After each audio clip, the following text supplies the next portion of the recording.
How are you today? Every time someone asks me that question, my first response is better than you. But today I'm feeling very gorgeous. I'm feeling at the top of the world, and why shouldn't I?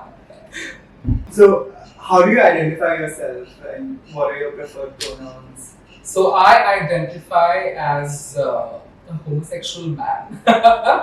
Find it very funny every time I say homosexual, but yeah, I'm a homo sapien, a homosexual, and my gender expression is androgynous, and my pronouns are he, him, his. So, since we're recording for O-Chair, stories from the other side, did you feel otherized growing up or do you still feel that way sometimes? Well, growing up was really tough. We grew up, we are in an ecosystem rather that is very heteronormative. So it's very difficult to sort of come to terms with any ideologies or any thoughts in your head which do not align with that heteronormative world. And when I say heteronormative, just to make it easier for the audience to understand, I'm referring to a world where you have a man and a woman, and they come together, and therefore you have a father and a mother, and that's the only right in some ways that we're taught.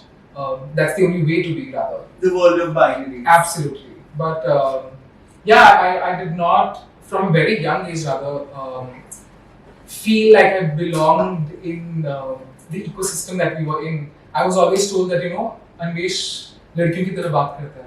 And I used to find it very funny that people used to have that thought about me, because to me, I speak just like myself. I'm not speaking like anyone, I'm speaking like Anwesh. And that it used to irritate me rather every time someone would say things like, why do you talk like a girl?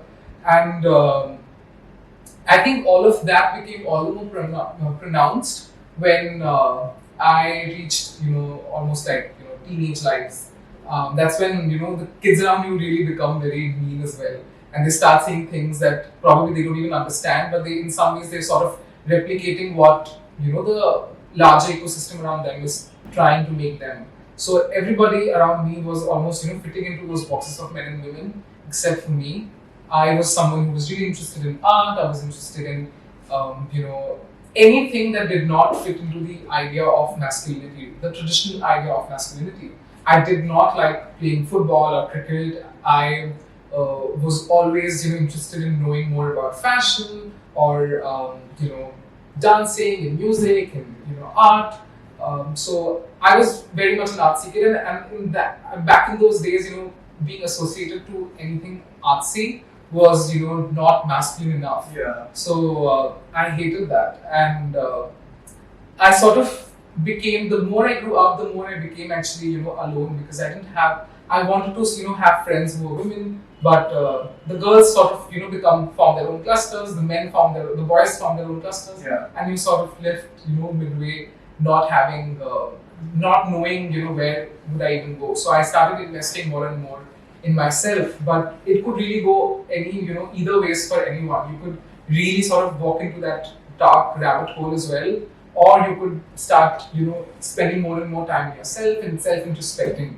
And I'm just grateful that I happened to be that kid who really started investing in understanding who I was as a person. What is this idea of binary that everybody's talking about? I started reading more and just teaching myself more through that entire time. So, really empowering yourself with information. So you kind of embraced the other side, basically. Right? Absolutely. But it didn't come easy for sure. I mean, I've spent days and nights crying and feeling really like, why am I not like everybody else, Especially when you're a teenager, you want to fit in, you want to be like everybody. You don't want to be that unique, standout kid. I think now I remember sometimes some of my friends, they reach out and they're like, it's just easier for you because you're so unique. I'm like, wow, like, do you even realize how much privilege that it takes to, to have that thought process that, you are unique, and it's easier for you to talk about, have this unique style of art or unique things that you do. But it's really like a lot of struggle and a lot of self-introspection that you didn't have to do because you just fit in, right in, and there's a lot of privilege that is associated. Do you still sometimes feel that otherized thing? Absolutely. I think even sometimes at workplace, the way I dress up, for example, I think that is something that creates a lot of conflict in a lot of people's minds. I might not wear a skirt, but even the pants that I wear. Like I don't like sometimes perhaps wearing. There are days when I don't want to wear just a regular pair of pants. I wear those flared pants or the pants that I was wearing in the morning today as well. They were tapered at the bottom, and those things can be. People say things about आज तो तुम ये लग रहे हो या वो लग रहे हो, and I'm like, but I don't think you realize that maybe wearing those pants and wearing those heels make me feel a certain way and make me feel like I belong in my body, like I belong in this ecosystem, and it's important to me. Just because you have the privilege of wearing a pair of regular jeans and you feel like you belong in them, might not be the case with me, and I think that also is something that people should start acknowledging. You mentioned workspace, so like we know that you're a technical artist and you were the runner-up for Mr. Gay World. Yeah. I mean, I was a finalist at Mr. Gay World. I won Mr. Gay. Yeah. Okay. So, what do you do currently as your full-time job? Yeah. Just can you tell a little bit. I do a lot of things, to be honest. Well, of course, I am a senior technical artist with Aristocrat. So we build games, we develop and design very, very interesting games for the digital space, and I also work as an NFT artist, as an illustrator under my own label, the Ep.1 as well. And of course, I sometimes act and I sometimes model, because I truly believe that you might have one life, but you should live as many lives as possible in this one. So you look great, of course, especially the shoes. Fashion historically and even today is very staunchly divided into gender binaries because maybe it's capitalism or whatever it is that they needed to create two different categories for whatever reason. But how do you sort of choose to dress beyond the binary? And is there a sense of activism there? Are you trying to say something with the way you put your looks together? Yeah. Well, first of all, thank you so much. I'm feeling very gorgeous in these beautiful OCD shoes.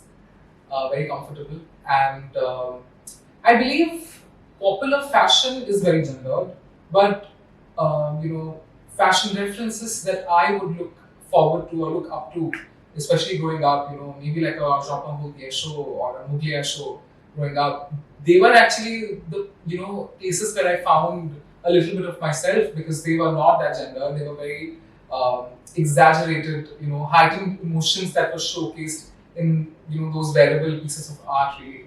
Scaparelli for that matter, Exactly, Galliano, absolutely. I mean, Galliano's Dior shows from the early 2000s were really like, I just loved watching those shows because they really were a queer kid's, fever dream. And looking at those shows, actually, I started feeling a little more like myself. I remember watching, उस ज़माने में तो fashion TV देखा करते थे. I'm talking about. I remember watching a lot of FTV. FTV growing up, 10 years ago, when we didn't have a lot of Instagram, that used to be our outlet, and I loved watching all those fashion shows because I found a little bit of myself. I loved the bead, looking at the intricate beading, those beautiful silhouettes. I love dramatic silhouettes. So honestly speaking, I found, and in fact, the idea of androgyny was always something that, let's face it, I grew up in a heteronormative world again, and therefore the idea of androgyny was also very foreign to me. But it just started making more and more sense when I started watching all these fashion shows, and I was like, you know what? My identity as an androgynous, person actually makes sense. It's very much a reality. It might not be the reality in, the world maybe that I'm in right now, but it is a valid identity maybe somewhere else. And that makes me feel more beautiful and valid. And I really love the idea of, playing with gender as a spectrum. I think you should have that freedom, and the more we have it, because let's face it, there are a lot of cisgender heterosexual men as well who like probably wearing like a pair of shoes with a little bit of heel on them, because that's how the idea of heels came in as well. They were basically worn by aristocratic men back in the maybe 1700s or 1600s, and then they became a part of women's wear eventually. So I think the idea of fashion, when we look at maybe a Paris Fashion Week or a Milan Fashion Week, then it's really very inclusive in some ways of the gender spectrum. But when we talk about fashion in the sense of in the lens of popular culture, then of course it is very gendered. And in fact, sometimes I'm not going to name the website, but every time I go to this one website to buy a certain garment, they have this option of they tell you that okay. So sometimes I buy like a pair of maybe shirt that I like from the women's section, and they will give me the option of choosing who did you buy this garment for your mother or for your sister, and I'm like I bought it for myself. Why can't I choose that option? So I think popular culture is needs to be more inclusive, and that's only going to happen when we actively have conversations like these that we're having right now. By popular brands and put it out in popular platforms, and social media I believe is a great space to have is becoming more and more of an inclusive space, and more there's more active conversation that's happening around the spectrum, around not fitting into the binary, around trying out different sorts of things, because you also come across a lot of cisgender heterosexual men on social media who, for example, are into drag, for example, or who are into maybe gender non-conforming clothes, and that is where I mean we have popular actors now, even in India, who love wearing flamboyant clothes, and that's a great, in some ways, a great starting point, because at the end of the day, the masses are going to look at pop culture and pop culture icons, and if pop culture icons break out of the gender binary, maybe look at even Freddie Mercury, for example, or a Jared Leto, for example. We've had a lot of people in the 70s and 80s as well, even in India for that matter. A lot of disco stars, for example, they didn't wear they would wear these beautiful glittery clothes or golden outfits. And Elvis Presley. Exactly. I mean that is in some way a heightened version of aesthetic, and probably in some ways drag as well. So we just haven't maybe had the time to really analyze what we are consuming. So I think the more we talk about it, the more normalized it's going to be. But I guess in some ways I do feel that it's going to take some time in India, because I've been doing this forever and ever now. I mean, I realized that I was gay when I was like 16, 17, and I've been out since. And it has taken me some time to come to terms with the fact that I'm okay with trying out new stuff.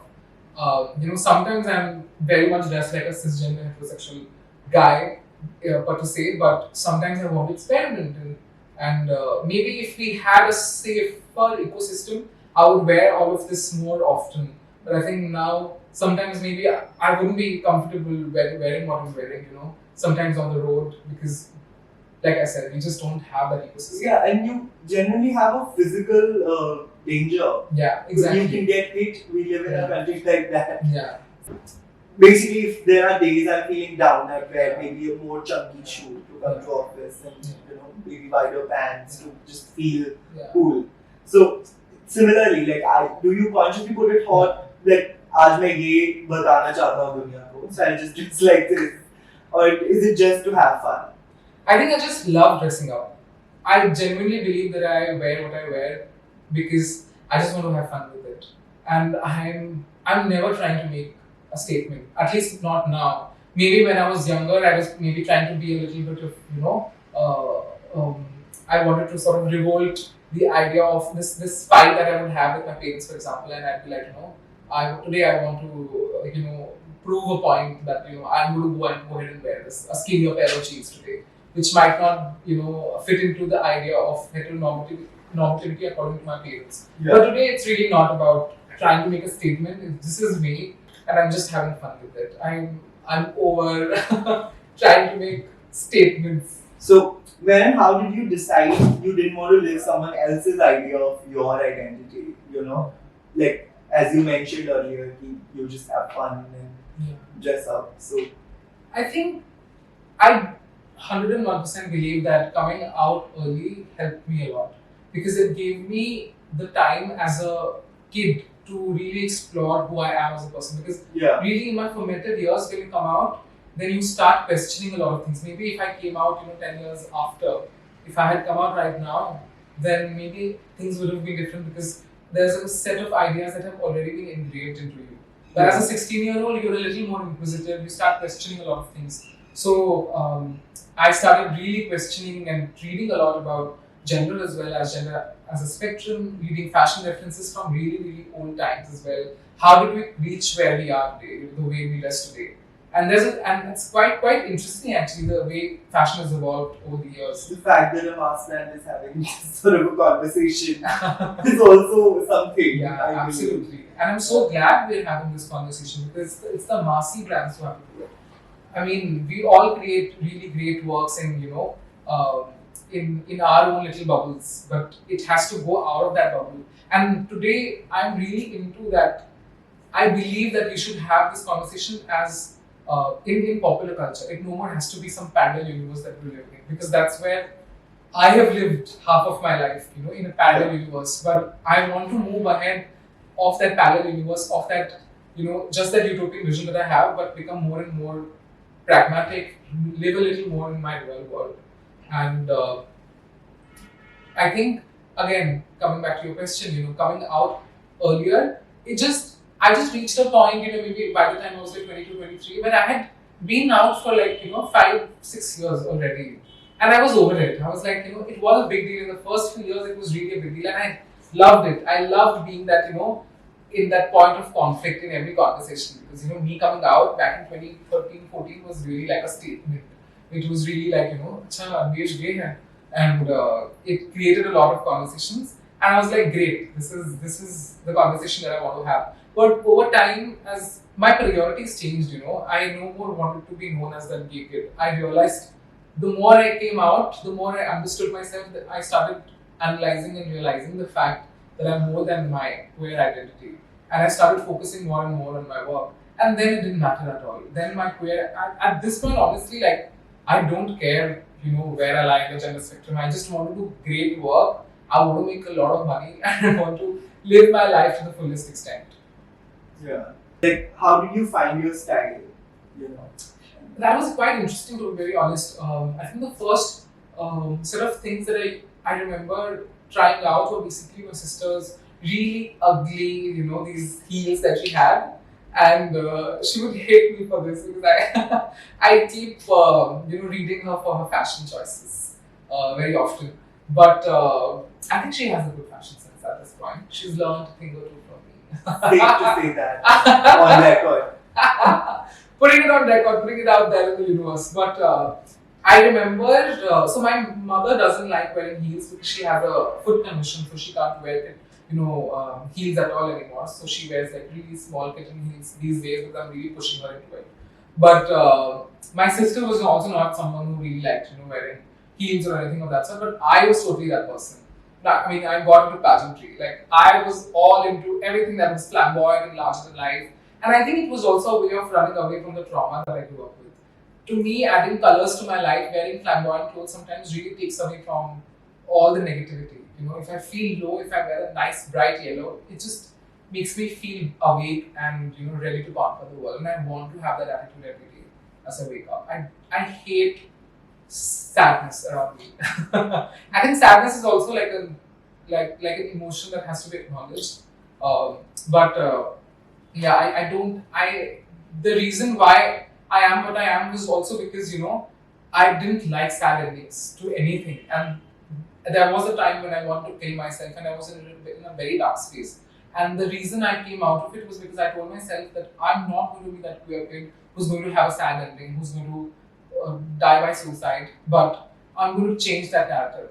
And that's the day when I started changing things around me and I started accepting the fact that if I like color pink, then I'm going to wear it. I'm going to have a pouch, the pencil pouch that's pink in color, and it's fine.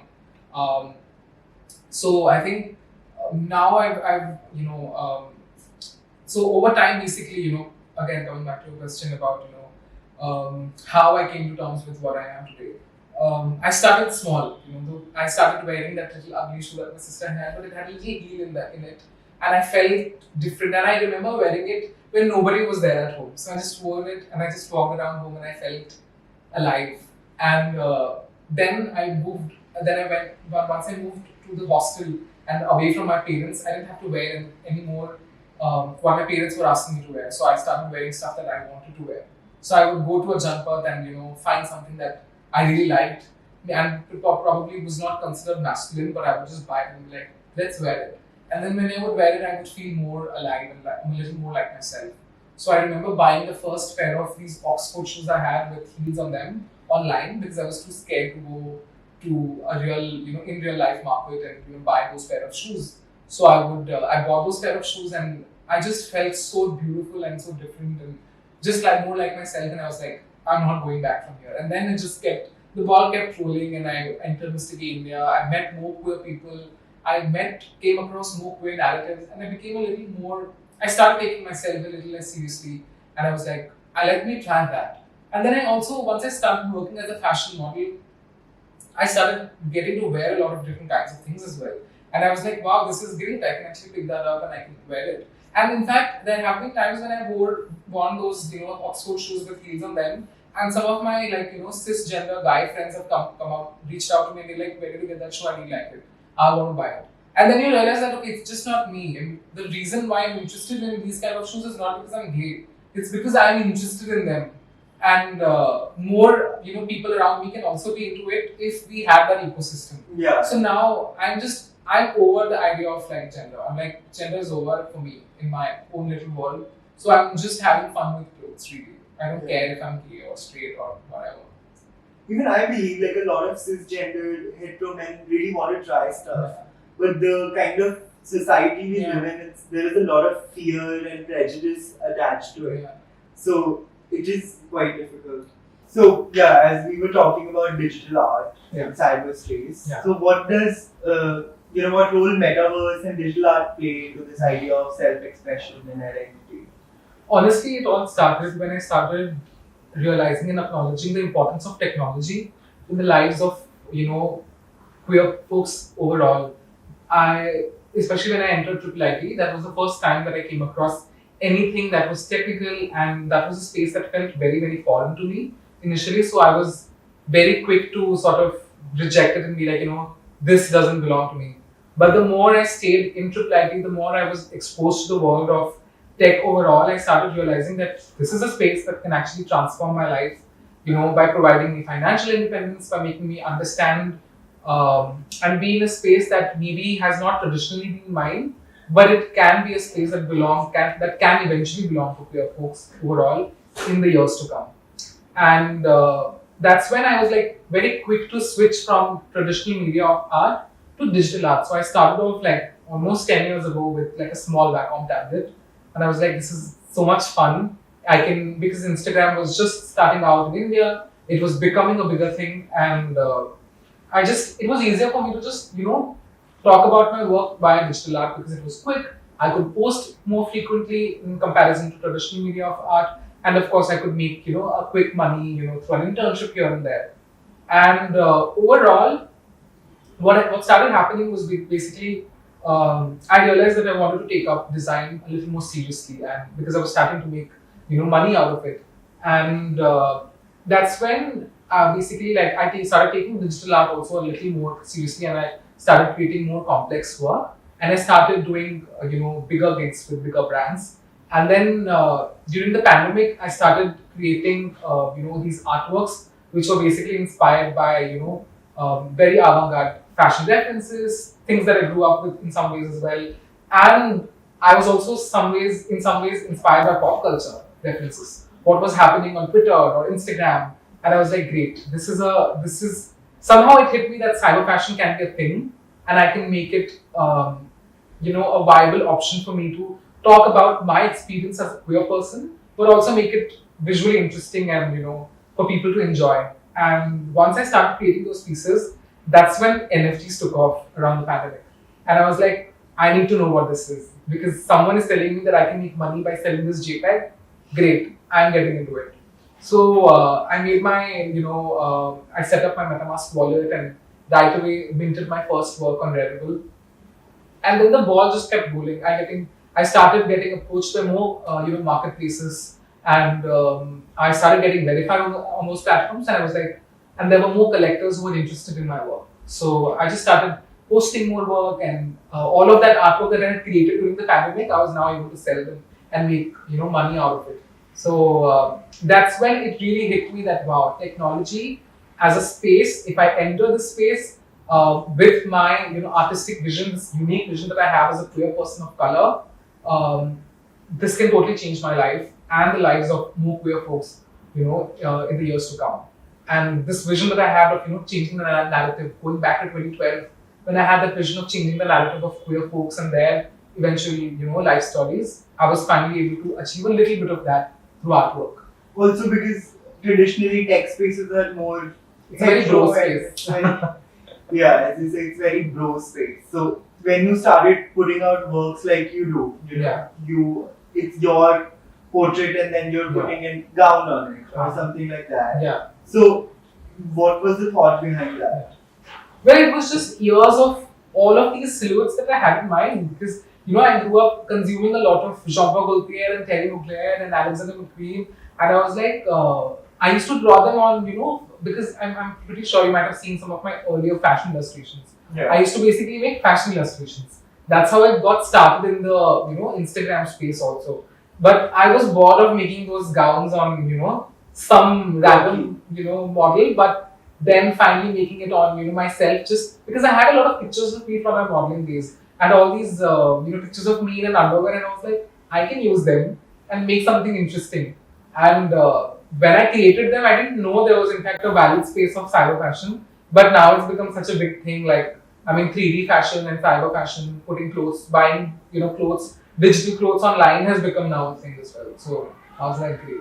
So tell me a little bit about the Effeminate, your label. Yeah.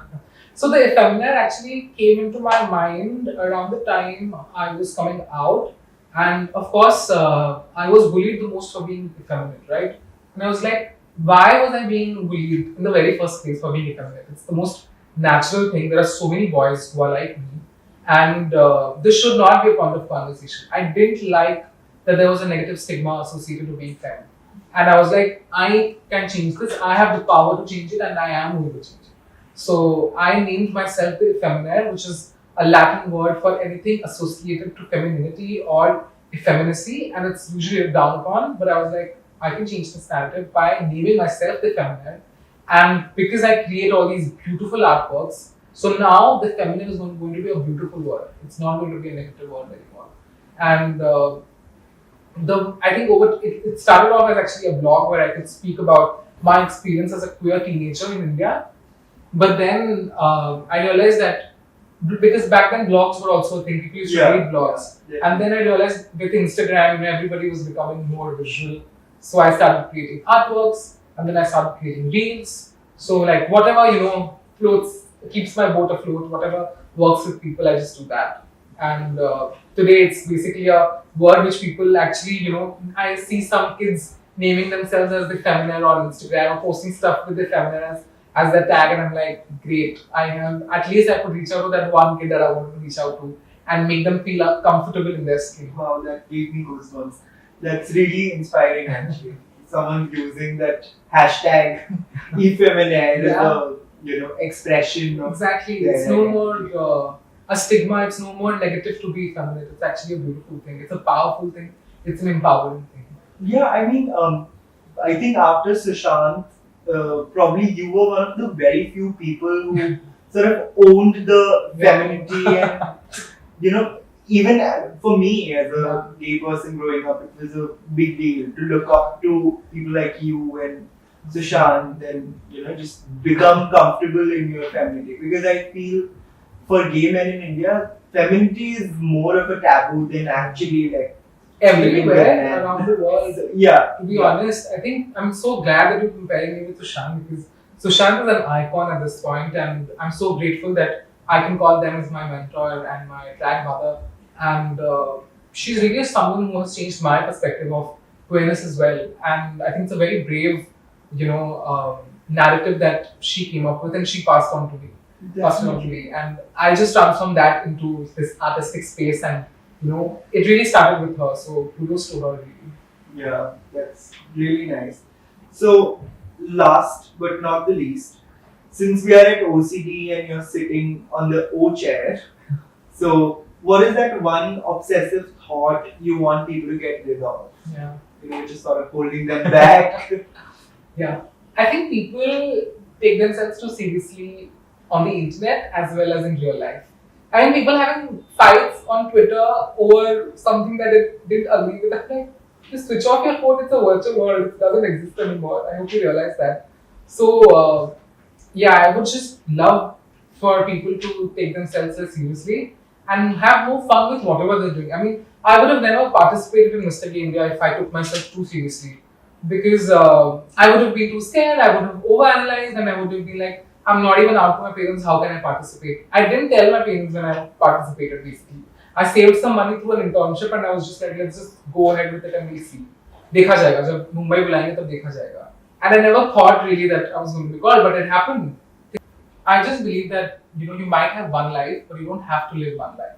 You can live many incredible lives in one, and therefore just stop taking yourself too seriously and have fun with your life. That's all that matters.